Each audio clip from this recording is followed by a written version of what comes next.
kung magkaroon ng ikatlong digmaang pandaigdig.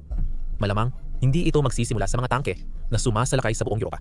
Magsisimula ito sa mga misil, drone, elektronikong digmaan, pagtukoy at pag-atake sa mga banta bago pa man sila makalabas ng base. Mga high-tech na sistema na parang mula sa science fiction kaysa sa digmaan.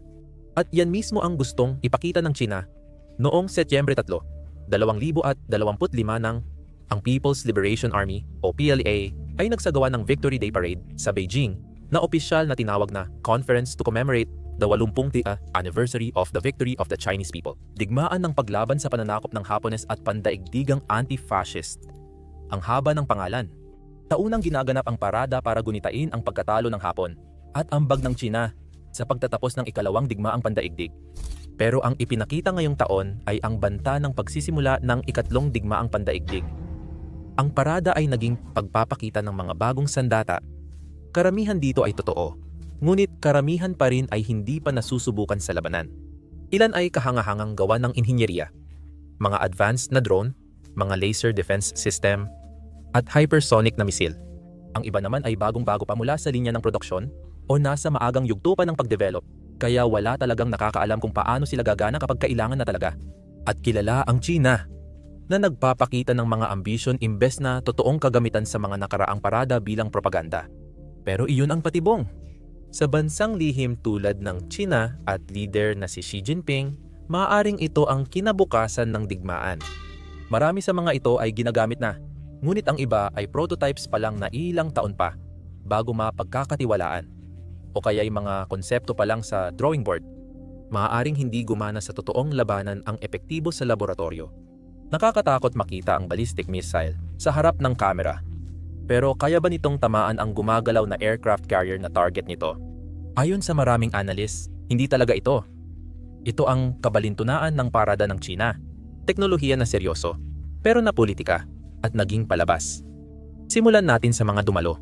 Sa madaling salita, puro mga kilalang diktador mula sa iba't ibang panig ng mundo. Nandyan si Vladimir Putin, kilala sa pagsisimula ng 8 digmaan sa rehiyon at pagpapahulog ng kalaban sa bintana. Si Kim Jong-un ay pinuno ng mahirap na bansa na naghihirap at nagugutom ang mga tao habang yumayaman ang kanyang pamilya. Sila ang mga panauhing pandangal at kasama ni Xi sa buong kaganapan. Dumalo rin si Pangulong Alexander Lukashenko ng Belarus, na nagpakulong ng daan-daan o libu-libong mamamahayag at estudyante dahil sa pagsupil sa malayang tinig. Nandoon din si punong ministro Robert Fico ng Slovakia na personal nagginipit ang Ukraine sa loob ng European Union para sa kanyang kaibigang si Vladimir Putin. Hiniharang niya ang mga boto at tulong habang nagpoprotesta sa kalsada ang kanyang mga kababayan. May ilan pang dumalo, pero para sa ikli ng usapan, isa na lang ang tatalakayin natin at ito ang paborito kong pag-usapan. Si Pangulong Alexander Ervik Vučić ng Serbia ay pinuntirya ng malalaking protesta sa Belgrade matapos bumagsak ang bubong ng konkretong istasyon ng tren noong Nobyembre 2024 na ginamit kahit walang inspeksyon dahil sa katiwalian ng gobyerno. Tinakpan niya ang insidente. Nagpanawagan ng snap election na hindi pinansin at ang gobyerno ay nag-upa ng libu-libong siga na nakasuot ng uniforme ng pulis na walang badge para marahas na buwagin ang mga protesta, na lalong lumakas hanggang ngayon. Pero kwento na yan para sa ibang araw. Sapat nang sabihin na hindi sila ang mga mabubuting tao. Kaya nagsimula ang parada matapos ang mga pahayag ni Xi tungkol sa katapangan ng mga Chino noong ikalawang digmaang pandaigdig at hindi magpapadala ang China sa pananakot ng kanluran. Narinig na natin lahat ito dati. Ang unang dumaan ay ang mga Harbin Z-20 na medium lift na helicopter. Utility helicopter ito na halos pareho ng utility helicopter. 60 Black Hawk na gamit ngayon ng United States Army. Noong 1980 nakuha ng China ang 24 Sikorsky 70 helicopter dahil sa massacre sa Tiananmen Square noong 1989 na embargo ang China at natapos ang ugnayan sa mga Amerikanong tagagawa. Dahil dito, nagdisenyo ang China ng sariling utility helicopter. Ipinakita ng lindol sa Sichuan noong 2000 at 8 ang pangangailangan ng helicopter gaya ng Black Hawk para sa search and rescue matapos ang natural na sakuna. Ang Z-20 ay kinumisyon noong 2006, unang lumipad noong 2013 at opisyal na na-deploy noong 2019. May ilang variant para sa pulisya at militar, mula search and rescue, submarine hunting, hanggang S-21 na attack helicopter. Pinapagana ng WZ, 10 turboshaft engine. Ito ay bahagyang mas malakas kaysa sa Black Hawk. Pero ang Black Hawk ay disenyo pa noong dekada 70, kaya mas moderno ang Chinese helicopter na ginawa noong 2006. Kung Black Hawk ang basehan, dapat lilipad pa ito ngayong siglo. Noong 2000 at 15 nagsimulang gumawa ang China ng stealth na version ng helicopter. Matapos ang pagsalakay kay Osama bin Laden ng Navy SEALs noong 2000 at 11 nakuha ng mga puwersa ng Pakistan ang bahagi ng bumagsak na stealth Black Hawk at malamang ibinahagi ito sa China na nagbigay ng libreng pananaliksik at pag-unlad sa kanila. Sumunod na lumipad sa pila ang Chunghe Z-10 attack helicopter. Bunga ito ng programang sinimulan noong 1978 para makagawa ng middleweight attack helicopter para sa People's Liberation Army, aviation ng ground force.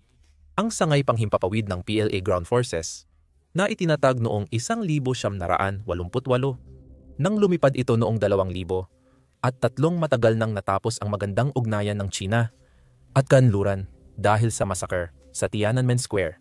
Noong panahon na iyon, naaaral nila ang mga disenyo ng kanluran tulad ng American AH-1 Cobra at Italian Augusta A-120 dahil sa teknolohiyang kanluran ito na kanilang natutunan, nagawa ng mga Chino na paunlarin ang Z-10.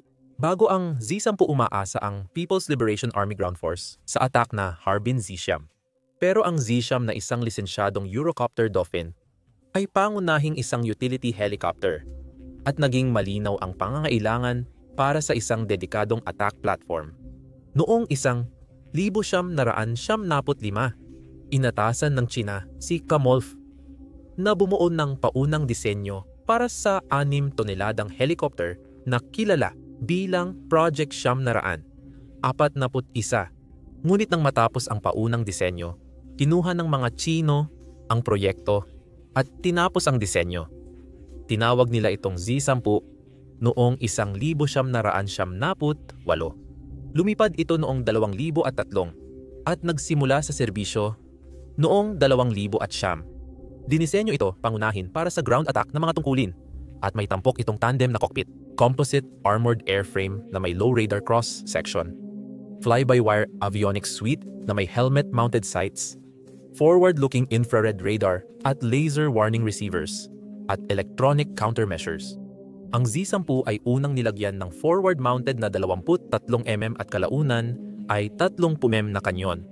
May 4 na hardpoints na kayang magdala ng hanggang 16 anti-tank guided missile gaya ng HJ, 10 AKD-10 TWI, 10 air-to-air missiles at unguided rocket pod.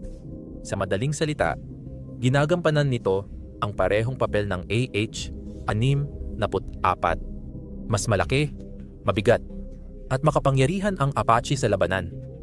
May napatunayang karanasan, mas mataas na armor, advanced sensors, at mature na network-centric warframe system.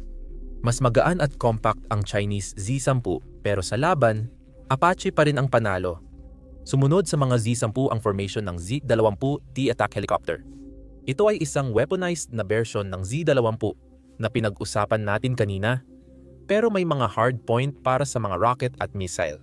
Isipin mo ang isang lumilipad na infantry fighting vehicle na may dalang isang squad ng sundalo at kayang makipaglaban. Wala nang masyadong masasabi dito. Pagkatapos, may ilang Chenghu Z-8L transport helicopter. Unang ipinakilala noong 2000 at 18 ang Z-8L ay sariling gawang wide-body na version ng China ng Z-8 na nagmula naman sa Aerospatiale Société Anonyme 321. May mas malapad na kabina at binagong hulihan ang disenyo nito, kaya't nakakapasok na ang maliliit na armored vehicle gamit ang rampa. Isang kakayahang wala sa mga naunang Z-8. Sa mundo, sakop ng Z-8L ang mid-heavy na klase. Mas maliit ito kaysa Russian Mi-26 ang pinakamabigat na helicopter, pero mas mataas kaysa sa karaniwang medium lift tulad ng cargo helicopter.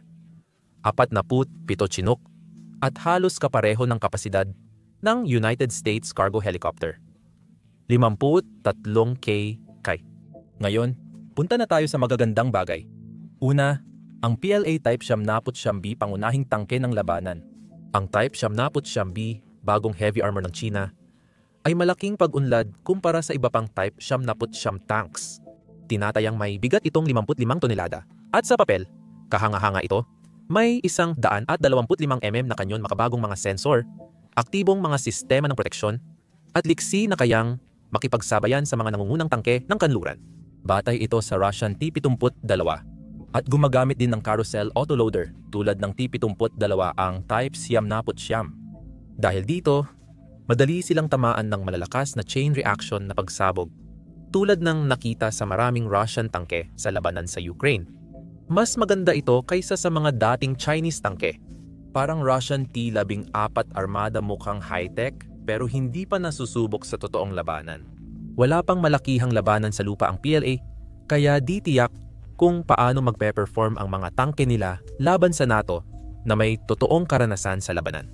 Sumunod ang Type 100 medium tank, mas magaan sa 79B at dinisenyo para sa mabilisang deployment.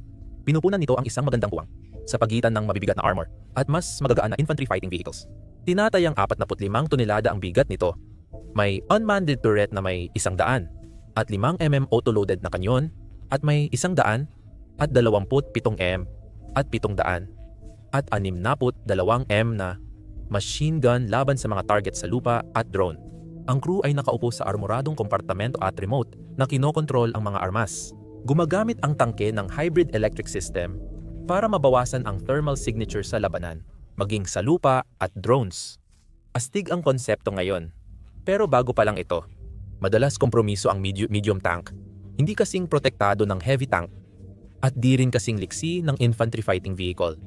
Dahil uso na ang top-down attack, gaano katagal-tatagal ang dalawang machine gun na yon?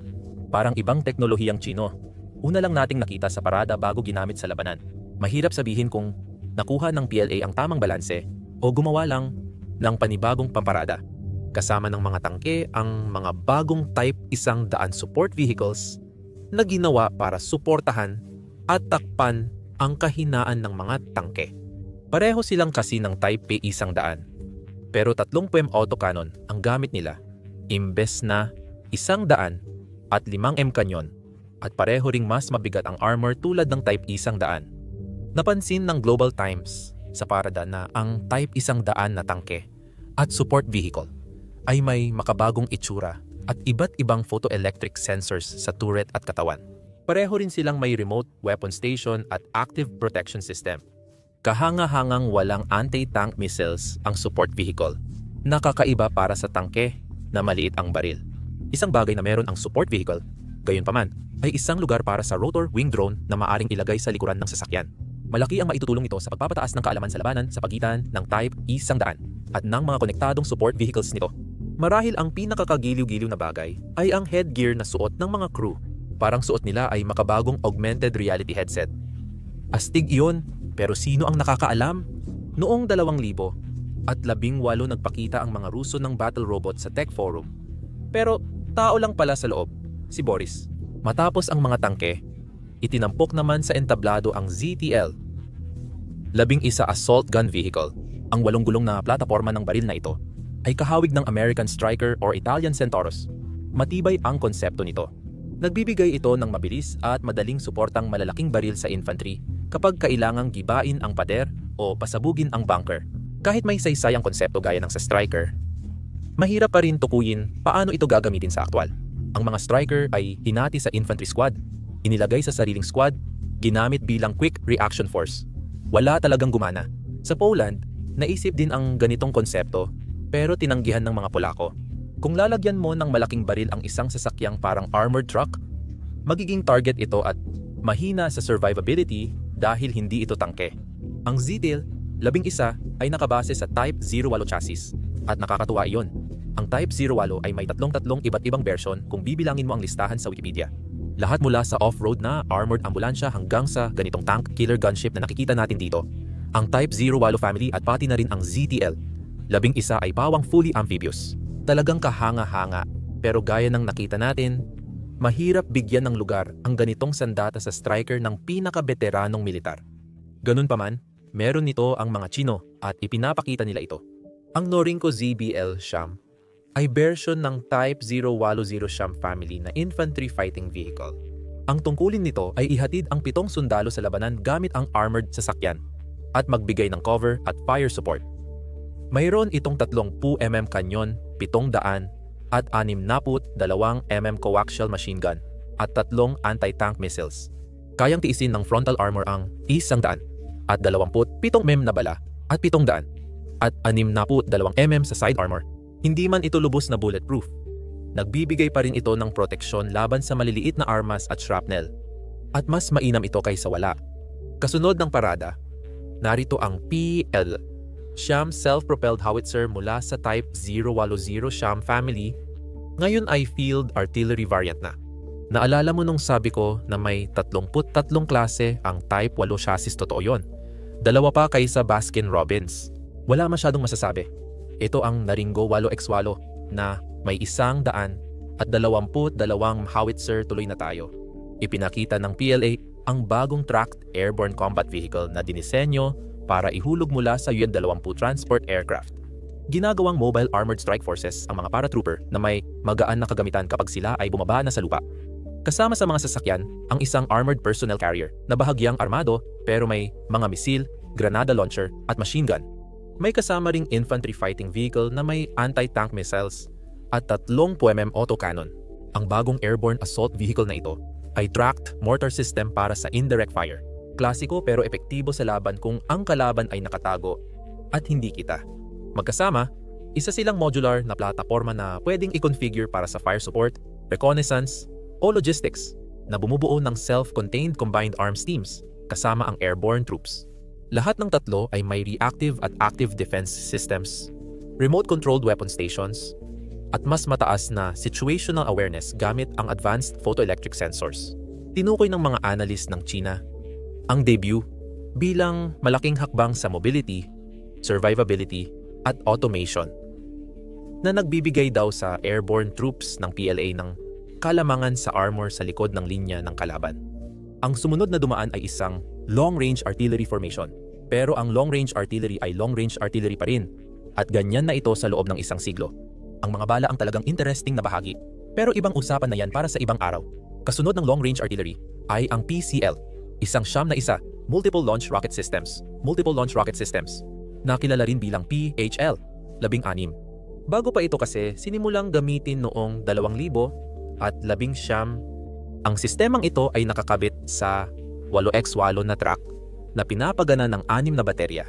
Bawat truck ay may 8 launcher. Kaya ng isang baterya magpalabas ng 48 missile ng sabay-sabay. Kasama sa baterya ang sasakyang pang-utos, truck pangkarga para sa reload, truck sa meteorolohiya, at support vehicles para maintenance o recovery kung kailangan. Ang mga launcher ay nakaayos sa 2 hanay na may tig-4 na launcher o 2 mas malalaking launcher para sa 700 at 50M na mga missile. Pinahusay na automatikong rifle. 3, multiple rocket launcher mula Narinco. Ini-export mula 2010. Maaari itong lagyan ng iba't ibang uri ng mga missile, kabilang ang 300M at 300 at 70M na mga rocket. Pwede rin itong i-configure gamit ang 700 at 50mm Fire Dragon Tactical Ballistic Missile o TL-P2B anti-ship missile. Ang pinakamalayong pagsubok gamit ang 700 at 50mm missile ay umabot ng 500 kilometro, mas malayo kaysa United States HIMARS. Isa itong mabagsik na sandata at kabilang sa pinakamahusay na international multiple launch rocket systems. Sumunod na naglibang kina Xi Jinping at sa kanyang grupo, ang HHQ Siyam Sea Naval Air Defense Missile. Maaaring iputok ito mula sa mga surface ship sa dagat at may bagong booster kumpara sa karaniwang HQ Siyam. Ito ay hango sa Russian S-300 series. Pero mayroon din itong track via missile o track via missile guidance system na katulad ng ginagamit sa United States, 104 na Patriot missile. Baka bumili sila sa Israel o Germany para kopyahin at pag-aralan. Ang missile ay abot 300 kilometro at dahil ginaya ang American at Israeli guidance system, napakatumpak nito. Ang missile na ito ay 68 metro ang haba, May bigat na 2 tonelada at solid fuel single-stage motor. Malawak din itong na-export. Binili rin ito ng Morocco, Turkmenistan, Uzbekistan, Pakistan at Ehipto. Kakaunti lang na i-export na sandata ng China, kaya mahalaga ito. Kayang pabagsakin nito ang ballistic missile mula sa malayo at sa terminal flight phase. Halos kapareho ng PAC-3 Patriot. Hindi pa nagamit ng PLA ang HQ-Sham sa labanan, pero simula 2,000 at isa malawak na itong na-export. Patunay na mabagsik ito, lalo't malaki ang hiniram nito sa guidance system ng Patriot na kilalang epektibo. Sunod ay ang HQ-16C. Ginagamit ito bilang Naval Medium-Range Interceptor Missile. Pwede ring iputok mula sa lupa at isa itong pinahusay na version ng Russian Buk missile family. Ang Shanghai Academy of Space Flight Science ang nagdevelop nito at mas malayo dapat ang abot kaysa sa dating mga missile. Ito ay pinapalipad patayo gamit ang cold launch. Inilalabas mula sa canister gamit ang compressed inert gas, tulad ng nitrogen. Pagkatapos ilunsad, gumagamit ito ng semi-active homing para maabot ang target. Kasunod nito, ang HQ-10A isang short-range missile na may articulated launcher na mabilis at direktang tumuturo sa target. Ang launcher ay may 24 HQ-10, may 6-8 segundong reaction time at nagpapalipad ng missile sa loob ng 10 segundo. Ang missile ay gumagamit ng imaging infrared para hanapin ang target at may abot na 9 na wave. Ang HQ-10 system ay nasa serbisyo na mula pa noong 2013, ngunit sa Victory Day Parade ng PLA unang nakita ang A variant nito. Sige, ngayon tatalakayin natin ang makabagong teknolohiya. Ang LUOY, isa ay high-energy laser weapon na pwedeng gamitin sa barko at lupa. Hindi pa natin alam ito, pero may mga sandatang tulad ng Iron Beam sa Israel at Trisoup sa Ukraine na nagpakita na ng ganito. Ang mga laser na sandata ay may mataas na katumpakan at mahabang abot. Hindi ko rin masyadong alam ang laser na ito, pero may katulad na sistemang nasubukan noong 2000 at 24 sa Type 07, isa amphibious transport ng People's Liberation Army Navy. Iba't ibang bansa, gaya ng Estados Unidos, India, Israel, Ukraine, Russia, Germany, United Kingdom at Turkey ay gumagawa ng concentrated energy weapons. Kasunod nito, ang LY-1 ay sinundan ng isang formation ng 4 na anti-ship missiles. Ang ramjet-powered YJ-15 supersonic cruise missile na may 4 na inlet na disenyo para mapakain ang reaksyon sa loob ng missile. Unang beses nating nakita ang missile na ito, kaya kukonti pa lang ang alam natin. Sunod ay ang YJ-15 hypersonic anti-ship missile na gumagamit ng air-fed scramjet engine para maabot ang bilis na Mach 10 o mas mataas pa. Ayon sa ulat, kaya raw nitong magpalit ng direksyon habang mabilis lumilipad, pero may duda ako sa pahayag na ito. Habang tumataas ang bilis, nawawala ang kakayahang magmaniobra. Ganito rin ang masasabi para sa isang anti-ship ballistic missile na pag-uusapan natin mamaya. Ito ang unang beses nakita ang sandatang ito, kaya kukonti pa lang ang alam natin dito. At alam na natin na mahilig ang militar ng China sa propaganda. Ang ikatlong missile sa high-tech quartet ay ang YJ-17 may hypersonic glide vehicle na nakakakabit sa booster stage. Ang ideya ay paandarin ang glide vehicle ng mabilis, pagkatapos ay hihiwalay ito at gagamitin ang aerodynamic na puwersa para magmaniobra papunta sa target. Hindi ko alam ang silbi nito. Bago pa lang ang missile, kaya hintayin natin ang posibleng pagsalakay sa Taiwan para malaman. Ang huling missile sa formasyong ito ay ang Aeroballistic YJ-20. Ang aeroballistic ay tumutukoy sa missile na sumusunod sa parabola. Hindi direktang tumatama sa target. Aakyat muna siya, tapos mabilis bababa. Parang sa mahihirap na level ng Angry Birds, di ba? Sinasabing kaya nitong magmaniobra hanggang sa mismong pagtama, pero ulit. Sa hypersonic na bilis, halos imposible na ang pagmamaniobra. Magugulat talaga ako kung may nakasolve na ng problemang ito. Kaya 4 na missile iyan na may kanya-kanyang paraan sa parehong hamon ng paglubog ng isang barkong pandigma. Naniniwala ako na EJ-15 ang pinakamakatotohanan. Yung iba medyo malayo sa realidad, pero hindi naman ako rocket scientist. Kasunod nito, ang mga sandatang pangilalim ng tubig at binuksan ng torpedong AMB-012 ang palabas. Ito ay tugon sa teknolohiyang submarino na nagpapahintulot gumalaw ang mga ito sa mababaw na baybayin. Ito ay nilalayong ilunsad mula sa mga eroplano at mga barkong nasa ibabaw ng tubig. Malamang napapalitan nito ang tumatanda ng YU-7 na magaan na torpedo na ginagamit na mula pa noong dekada 90. Pagkatapos, ipinakita ng plano ang isa pang magaan na torpedo na may tulong ng rocket. Ang AJC-05 ay inilulunsad mula sa canister sa deck ng barko at malamang nagagamitin sa Type 05A corvette at Type 05A at B frigate dahil mayroon na silang deck-mounted na canister. Mukhang posible rin na mailunsad ito mula sa isang eroplano. Susunod ay ang AQA-010, isang mabigat na 533 mm torpedo na akma sa launch tube ng submarino ng hukbong dagat ng China. Napapalit sa YU-6 na ginagamit nila ngayon. Ang huling torpedo sa listahan ay hindi talaga torpedo. Ang AQS-303A ay parang torpedo-shaped na underwater mobile mine na pwedeng ilunsad mula sa 533 na tubo. Halos katulad ng American Mark 67 submarine-launched mobile mine.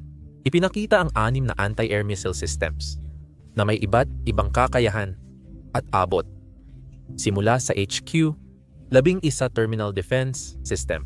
Ang HQ-11 ay short to medium range system na may 8 FM, 3,000 missile canisters, at Type 1,100 at 30 Gatling gun para sa close-in support. Ang mga missile ay kayang abutin ang 30 kilometro laban sa eroplano at 20 kilometro laban sa missile, gamit ang inertial, command guidance, at active radar homing.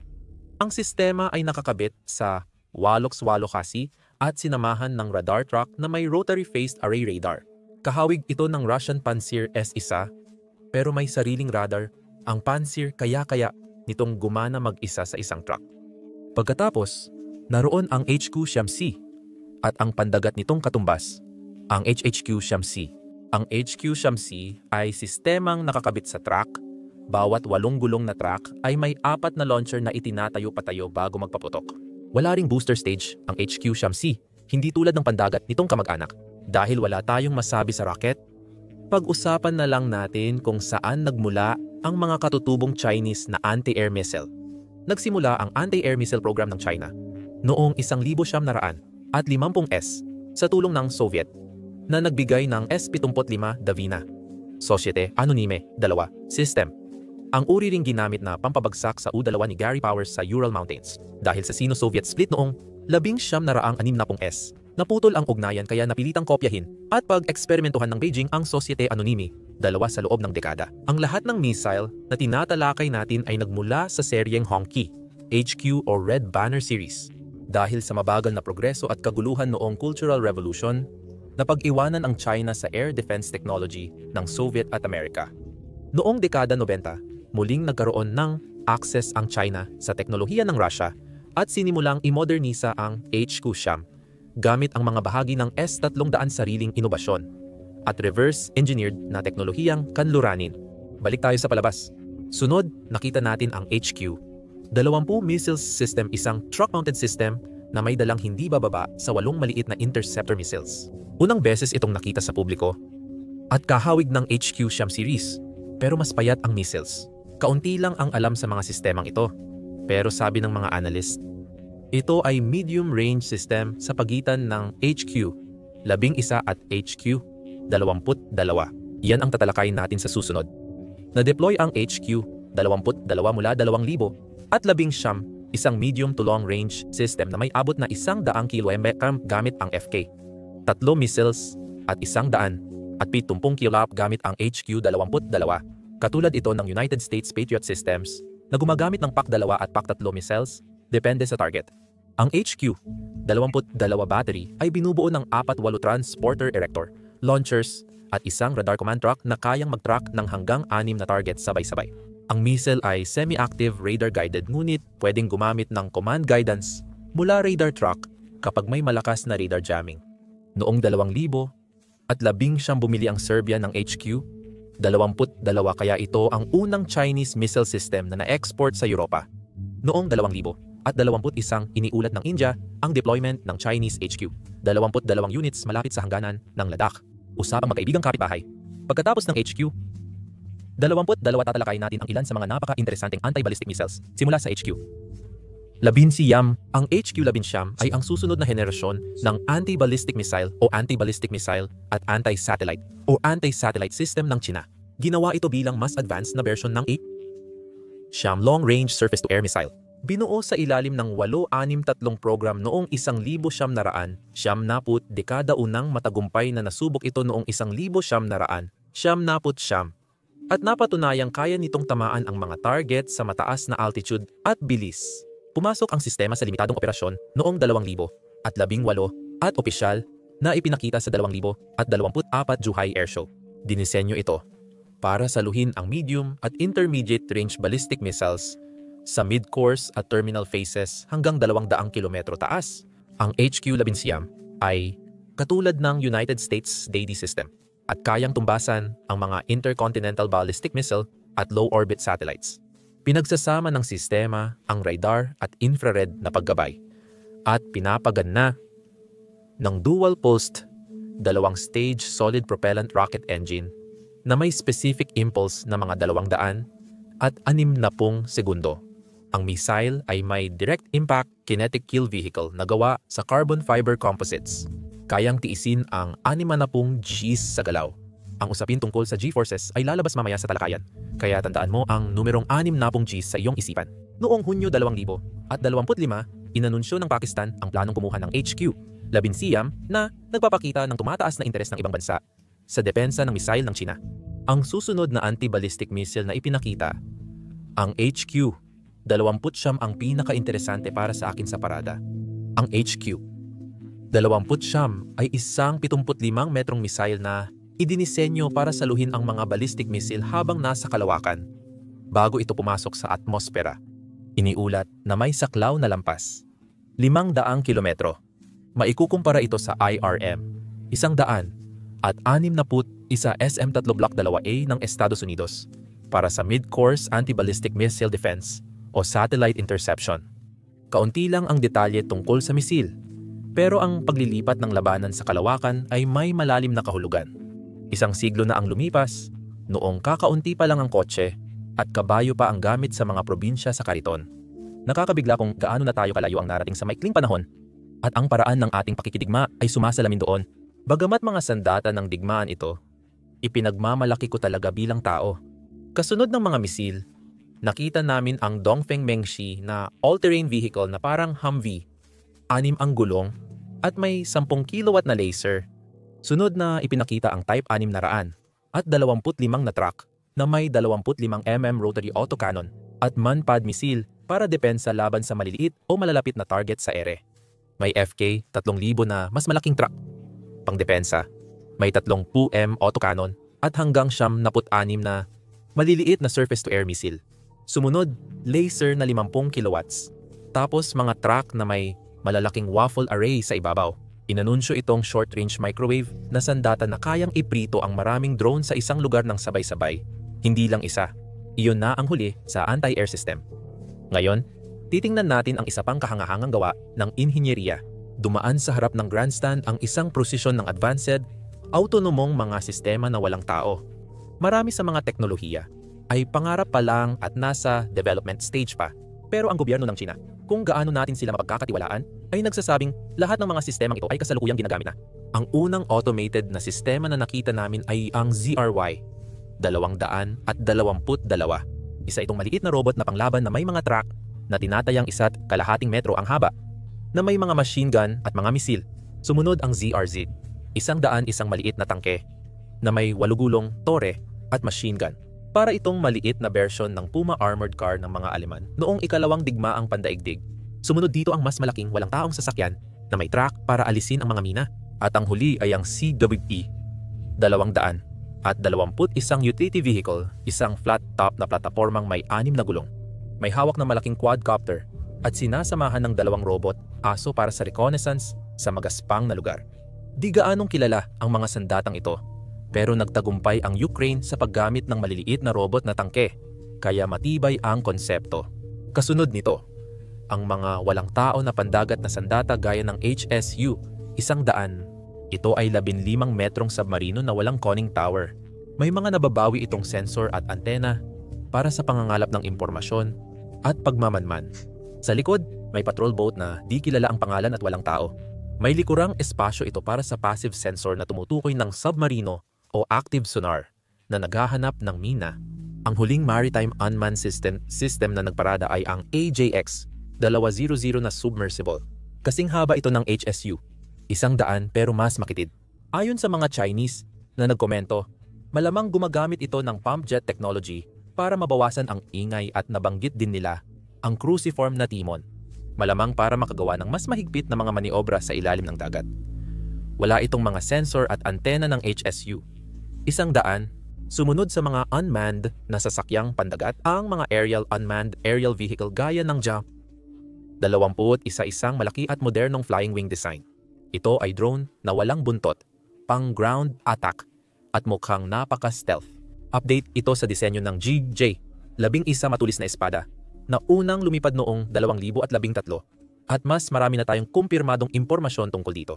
May takip ang ducted engine outlet ng turbofan engine, 2 internal weapons bay at 14 metrong lapad ng pakpak.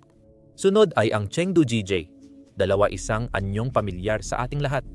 Kahawig ito ng American Reaper drone at may parehong tungkulin: pag-iikot, pagmamanman, at pag-atake sa lupa gamit ang iba't ibang misil at rocket.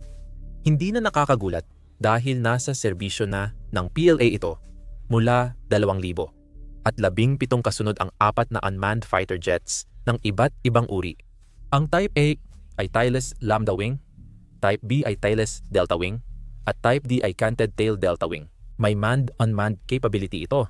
Kaya nitong palakasin ang puwersa sa labanan at pwedeng utusan ng tao na umatake sa target.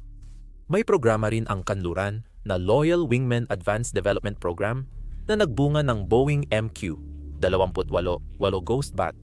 Ang huling unmanned fighter na nakita natin ay ang Type E, isang canted swept wing na disenyo para rin sa man-unmanned integration. Ang huling bahagi ng unmanned flying technology na nakita natin ay isang hindi pinangalanang helicopter na malamang ay gagampanan ang reconnaissance, scouting at attack role katulad ng American MQ-8 Fire Scout. Matapos ang ilang logistics at maintenance, makakabalik na tayo sa tamang lugar. Tungkol naman sa mga missile, ang unang grupo ng mga missile ay pawang mga cruise missile simula sa CJ-20A. Ito ang updated na version ng CJ-20 air-launched subsonic cruise missile na kilala natin. Ang CJ-20 ay may saklaw na lampas, 2,000 kilometro at para sa pag-atake sa lupa. Ginagabayan ito ng inertial at satellite navigation, terrain contour matching, at digital scene mapping sa terminal phase. Inilulunsad ito mula sa Xi'an H-6, ang tanging bomber ng China na activity by. Ayon sa Missile Defense Advocacy Alliance, bawat bomber ay kayang magdala ng 6 na missile. Hindi tiyak kung kayang magdala ng nuclear. Dahil sabi ng United States Air Global Strike Command ay kaya, pero ayon sa National Air and Space Intelligence Center ay hindi.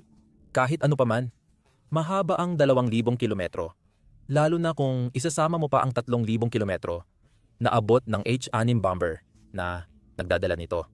Kakabigay lang ng nakakagulat na anunsyo ng YouTube. Nagbabayad ito ng 64 milyon kada araw sa mga creator. Bakit? Kasi kulang pa ang mga creator ng YouTube. Kaya may mga video sa homepage mo na may mas mababa sa 1,000 views tulad nito.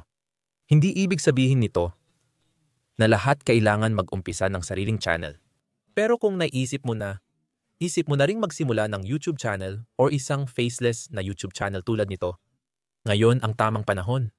Nagbabayad ang YouTube ng milyon-milyon sa mga creator araw-araw. At mas pinupush nila ngayon ang mga bago at maliliit na channel kaysa dati. Sigurado akong marami sa inyo ang nagtatanong kung paano magsimula at palaguin ang channel. Madalas din kaming makatanggap ng emails mula sa inyo. Kaya napagdesisyonan naming ilagay lahat ng YouTube tips namin sa isang libreng training bootcamp. Kung interesado kang magsimula ng sariling YouTube channel, pwede kang mag-sign up para sa bootcamp na ito sa pamamagitan ng pag-click sa link sa description or sa screen na Sign Up Now. Hindi tulad ng YouTube app video. Ang bootcamp ay parang Zoom call at limitado sa 100 tao. Balik tayo sa video. Sunod, Wei Jay Sedaram. Baguay 18 si medyo mahirap ito ngayon.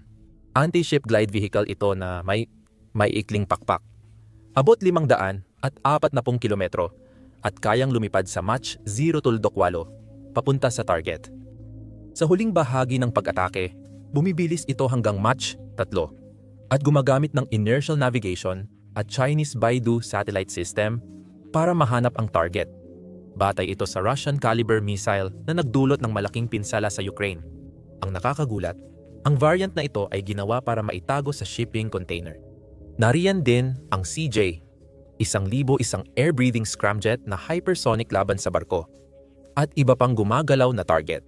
Ayon kay Xiao Yongling, eksperto sa militar ng China, sa Global Times, ang CJ 1,000 ay upgraded na version ng CJ 100 na ipinakita noong 2019. Hindi pa natin alam ang marami tungkol dito.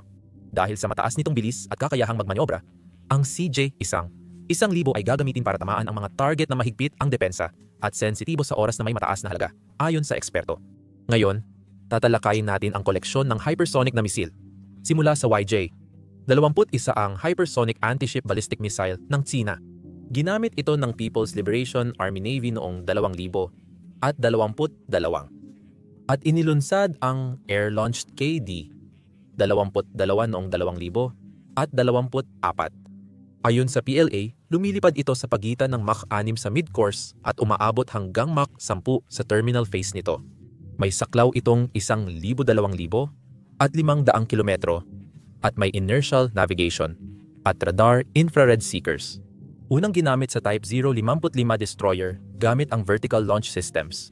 Kayang buhatin ng H-6 bomber ang 4 na KD na version sa ilalim ng mga pakpak. Ang Dongfeng 17 ay isang 11 metrong booster na nagpapabilis at naglalabas ng Dongfeng ZF glide vehicle papunta sa target. Inaasahan na ito ang pangunahing sandata sa pag-atake sa labanan sa First Island Chain habang aktibo pa ang air defense. Dahil ayon sa isang source mula sa militar ng United States, ito ay napakaliksi kahit pa umabot sa bilis na Mach 10. Parehong opisyal ay nagbanggit ng katumpakan nitong tumama ng ilang metro mula sa target. Ang Dongfeng 26 ay intermediate range ballistic missile ng China na tinatawag ding Guam Killer dahil kaya nitong tamaan ang United States bases sa Guam gamit conventional or nuclear warheads. May saklaw itong 4,000 kilometro at 2 yugtong solidong gasolina ang disenyo. May taas na 14 na metro at bigat na 20 tonelada inilulunsad ito gamit ang mga transporter erector launcher sa mga truck. Pinapayagan ng modular payload system ng Dongfeng. 26 ang paggamit ng iba't ibang warhead ayon sa misyon. Ang anti-ship Dongfeng 26B ay kayang tumarget ng gumagalaw na barko gamit ang terminal guidance. Ang produksyon ng China ay umabot na sa 200 at 50 operational launchers noong 2000 at 24 at may paparating pa. Itinatampok ito bilang pangunahing bahagi ng area denial strategy ng PLA sa Asia Pacific.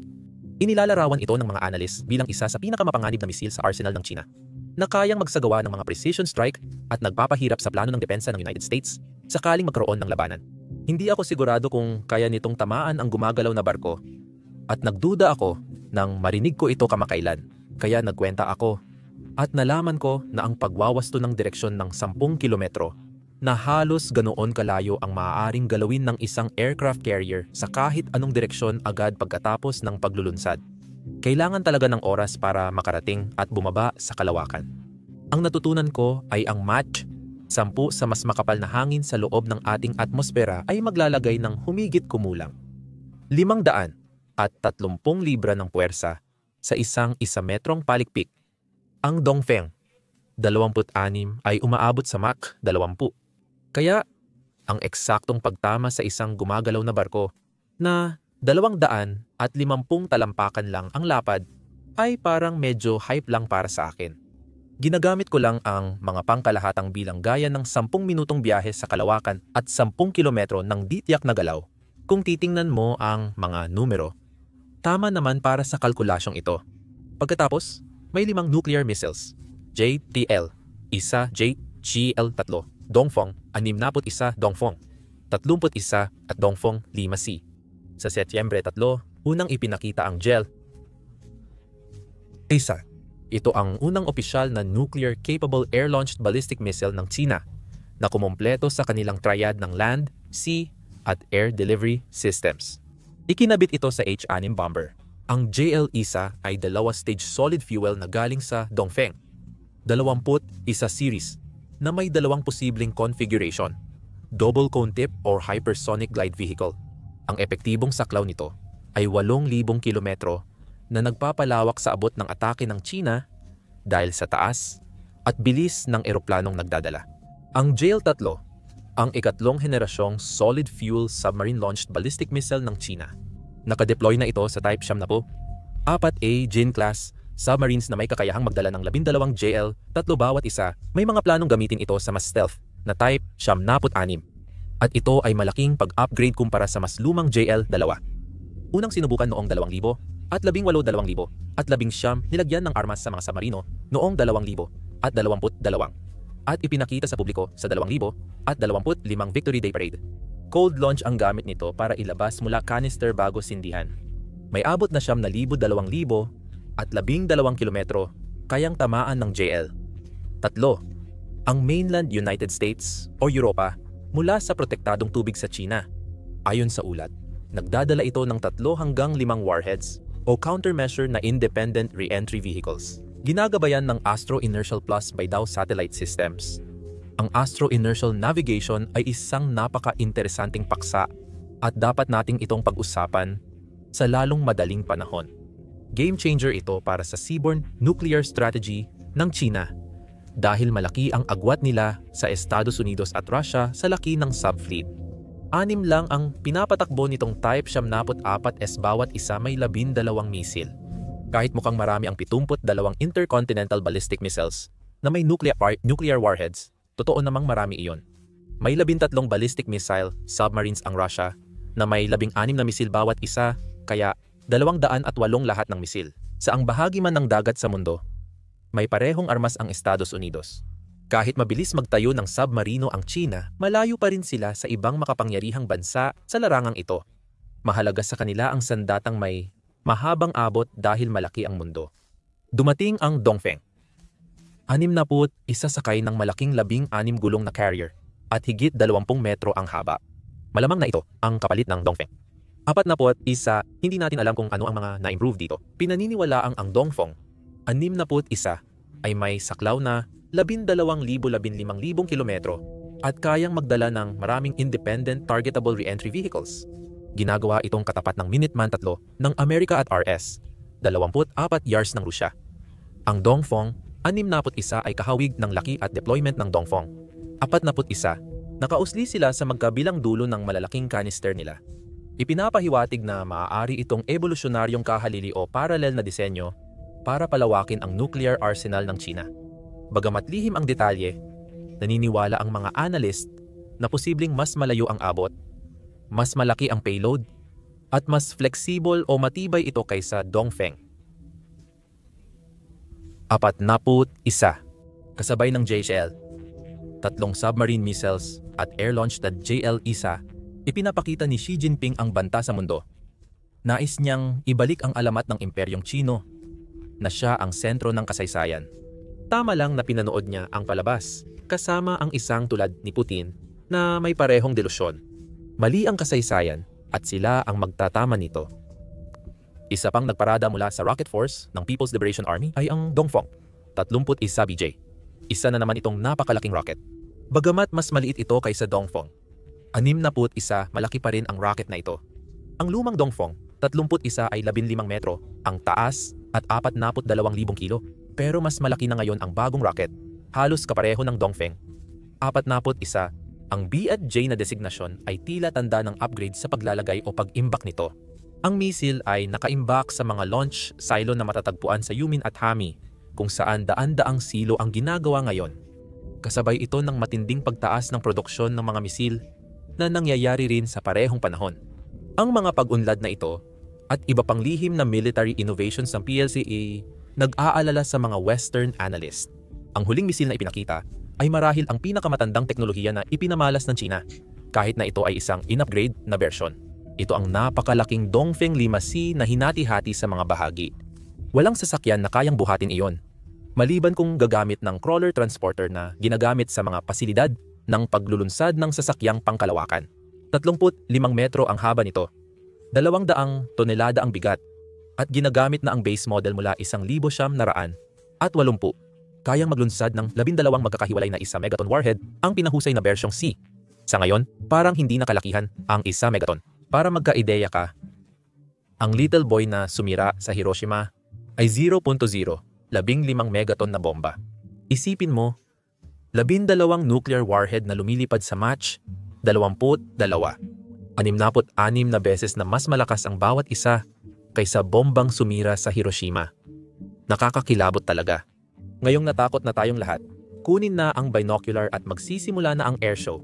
Lumipad ang formation ng Z-20 helicopters na may bandilan ng Partido Komunista ng China at PLA.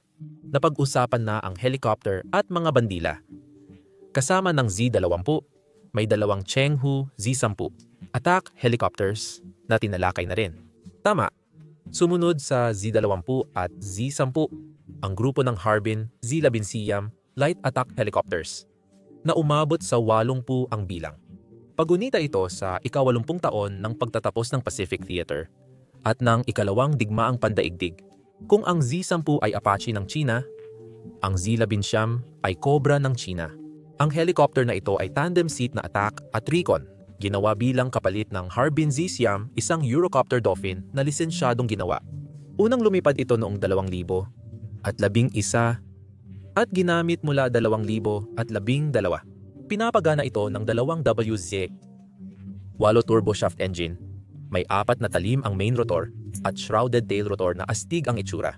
Kasama sa avionics nito ang mast-mounted millimeter wave fire control radar, isang nose turret na may forward-looking infrared television camera, laser rangefinder, at advanced na helmet-mounted sights. Maganda ang armor ng maliit na helicopter na ito. Nakakabit sa maiikling pakpak ang mga armas nito tulad ng HJ, 8 anti-tank missiles, TYY, 70 air-to-air missiles, 23 M gun pods at rocket pods. Bagaman kapansin-pansin, ang Z-11 Siam ay walang nose gun o autocannon gaya ng sa Z-10 na medyo kakaiba para sa attack helicopter.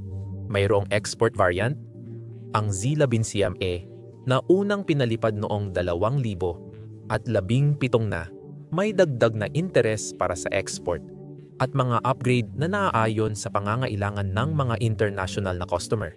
Ngunit sa kasalukuyan ay ang PLA lamang ang gumagamit nito. May mga banner din ang huling hanay ng helicopter tulad ng una.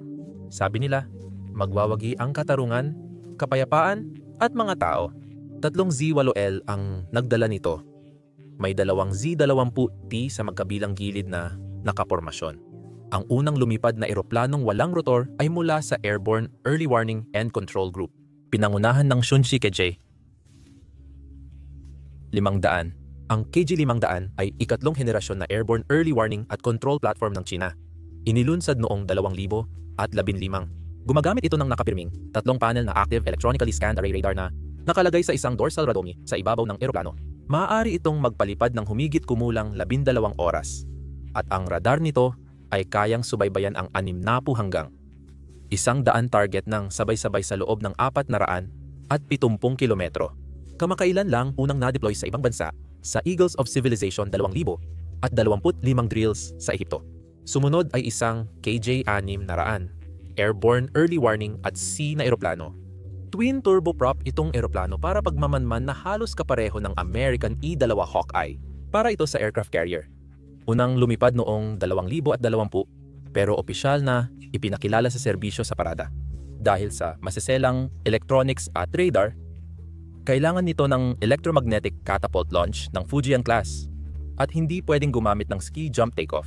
Kaya ito ay eroplanong para sa hinaharap, hindi pa ginagamit na teknolohiya ngayon. Sa magkabilang gilid ng Airborne Early Warning at C na mga eroplano ay naroon ang mga J-17 at J-15T na fighter jets. Ang Shenyang J-17 ay twin-engine, tandem seat Generation 4.5 multi-role strike fighter ng China na galing sa Sukhoi 300 MKK airframe. Isa ito sa pinakamagandang eroplano sa himpapawid. Ginamit mula 2000 at 15,200 At 16 tampok nito ang mga bagong upgrade kumpara sa Sukhoi 30. Kasama rito ang composite na bahagi ng airframe, radar absorbent coating, matibay na active electronically scanned array radar, at helmet-mounted heads-up display systems. Pinapagana ito ng 2 WS-10 turbofan at mahalagang bahagi iyon ng kwentong ito. Hindi lahat ng J-17 ay may WS-10B engine na kaya ang thrust vectoring. Marami pa ring eroplano ng People's Liberation Army Air Force ang gumagamit ng WS-10 na walang kakayahang mahalaga sa masisikip na maniobra, lalo na sa mababang bilis. Hindi naman naaapektuhan ng bilis at kaya nitong umabot ng Mach 2 gamit ang alinmang engine package. May 3 pumem na kanyon at 12 external hardpoints ito, kaya kayang magdala ng mabigat na payload. Kasama na rito ang long-range PL-15 air-to-air missiles, anti-ship missiles, anti-radiation missiles, precision bombs, at rockets.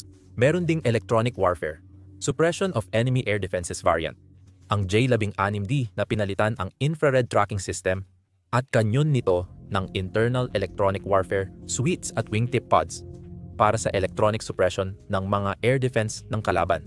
Ayon sa mga operational report, gayunpaman, ang totoong abot nito sa aktwal na operasyon ay mas mababa kaysa sa inaasahan kapag puno ang karga. Kinailangan gamitin ang air refueling na mas malapit kaysa karaniwan sa teritoryo ng China, na nagpapakita ng patuloy na limitasyon sa tibay ng operasyon sa ilalim ng combat conditions. Itinuturing ng mga analyst ang J-17 bilang makapangyarihang pangunahing eroplano. Di ito kasing stealthy ng J-20 pero mas kapaki-pakinabang sa seryosong pag-atake dahil sa bigat ng payload at flexible na loadout. Ang Shenyang J-15 Flying Shark ang unang carrier-based fighter na sariling gawa ng China. Ipinakilala noong 2013, dinevelop ito ng Shenyang Aircraft Corporation batay sa Russian Su-33 prototype na nakuha ng gobyerno ng China mula Ukraine.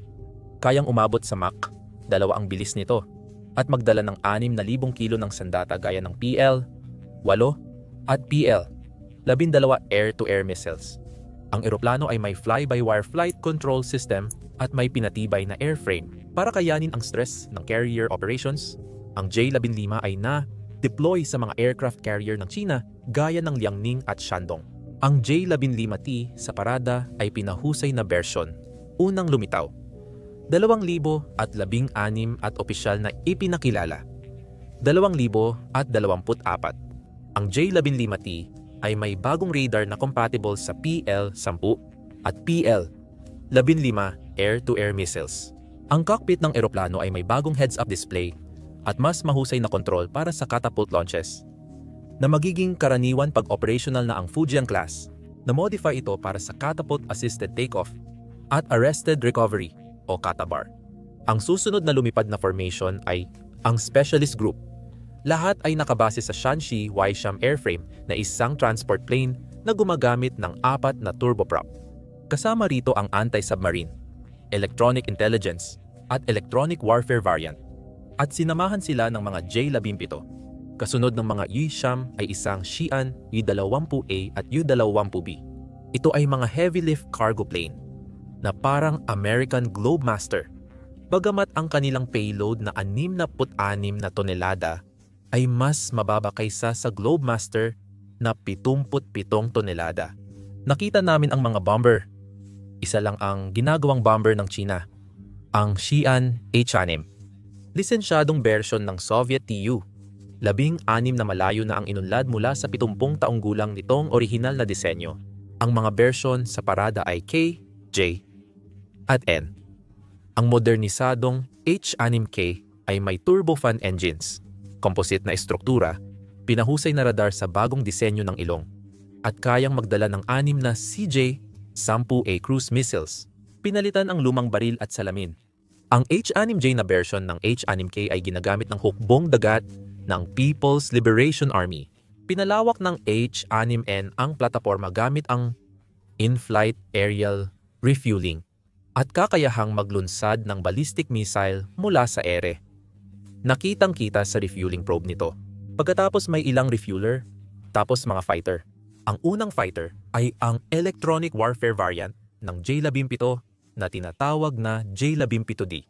Tinanggal ang internal na kanyon at infrared search systems para magaan at may lugar para advanced electronics. Nilagyan ito ng maraming wingtip at underwing jamming pods na may active phased array antennas para sa radar jamming at electronic surveillance. May dala rin itong mga sensor sa binagong ilong na radome at kayang gumamit ng anti-radiation missiles gaya ng LD. 100. Kaya ito ang pinakamalapit na katumbas ng PLA sa United States Electronic Attack, 18G Growler. Sunod ay isang formation ng mga variant ng J-20, tulad ng J-20, J-20A at J-20S.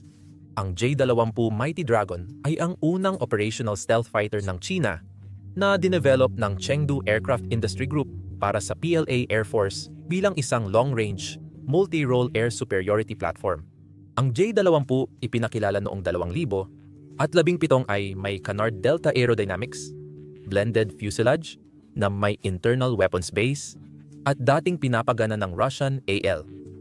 31 FM, 2 engines. Ang pangunahing kahinaan ng China sa aviation ay ang kanilang engine program. Laging may muling disenyo at problema sa outsourced na makina. Mahinang tibay at performance ng kanilang mga fighter jet mula pa simula ng pagdevelop. Ang makinang Ruso ay pinalitan kalaunan sa produksyon ng katutubong WATS, 10C at babantayan natin ito sa mga susunod na panahon. Ang J-20A na unang nakita noong 2019 ay may thrust vectoring west, 10C na makina para sa mas mataas na liksi. Pinahusay ang stealth shaping sa bagong disenyo ng engine intakes at surface, pati na rin upgraded avionics na naglapit sa eroplano sa 5th generation performance level. Maraming analyst ang nagsasabing ito ay Gen 4.5. Ang J-20S na ipinakita noong 2000 at 21 ang unang twin-seat stealth fighter sa mundo. Ang pangalawang crew member ay naroon upang pamahalaan ang squadron, mag-operate ng electronics, warfare o kontrolin ang mga unmanned combat aerial vehicles. Sa parada, ang huling fighter na nakita natin ay J-35. Ito ang pangalawang 5th generation program ng Shenyang Aircraft Corporation at kandidato ng PLA para sa isang twin-engine naval stealth fighter. Tampok sa disenyo ang stealth fuselage, internal weapons base, chin-mounted electro-optical sensor turret, sawtooth panel edges, at serrated exhaust nozzles para mapahusay ang stealth. Sabi ng Chinese state media, kaya nitong magdala ng 6 na missiles sa loob. Napansin sa pagsusuri ang pagbabago sa makina at hugis ng katawan ng iba't ibang prototype. Nagpatuloy ang flight test noong 2000 at 24 at 2000 at 25 kapansin-pansing kahawig ng F-35 ang eroplano. At kapag tiningnan natin ang buong parada, nakita talaga natin na maraming intellectual property na alinman ay nakuha mula sa mga nasirang bahagi, binili sa black market o diretsyong ninakaw. Umiiral ang J-15 dahil ni-reverse engineer ng Chino ang Sukhoi 27 matapos silang hindi payagang bumili ng mga in-order nilang eroplano. Ano ginawa nila? Bumili sila ng sira-sirang Su-33 prototype sa Ukraine at ni-reverse engineer ito. At narito na tayo sa huling punto, ang industrial na espiya ng China. Kinasuhan at napaamin ng United States prosecutors si Su Bin, isang Chinese national, dahil sa pakikilahok sa pag-hack sa United States defense contractors at pagnanakaw ng sensitibong datos ng eroplano. Sabi ng Department of Justice at FBI, nakipag-ugnayan si Su sa mga kasabwat para kunin at ilipat ang protektadong technical na file tungkol sa United States na mga plataforma. Kasama dito ang C-17 transport at advanced stealth fighter tulad ng F-22 at F-35 at ipinadala niya ang mga materyales na iyon sa mga kontak niya sa militar at aviation ng China. Umamin si Su noong Marso 2000 at 16 at nakatulan sa kasong kriminal sa United States. Ginawang halimbawa ng United States ang kasong ito sa pag-target ng PLA sa aerospace intellectual property. Maraming opisyal ng United States at mga tagapagkomento ang nagbigay pansin sa J-35. Ang mga kaso tulad ni Su Bin ay bahagi ng mas malawak na pattern ng cyber at supply chain espionage ng China na naitala sa nakaraang dekada. Nagbigay ito sa China ng engineering data, test protocol, at disenyo na nagpabilis sa pagkatuto ng kanilang mga programa. Sa parada, nakita natin maraming teknolohiya, pero ilan dito ang tunay na gawang Chino?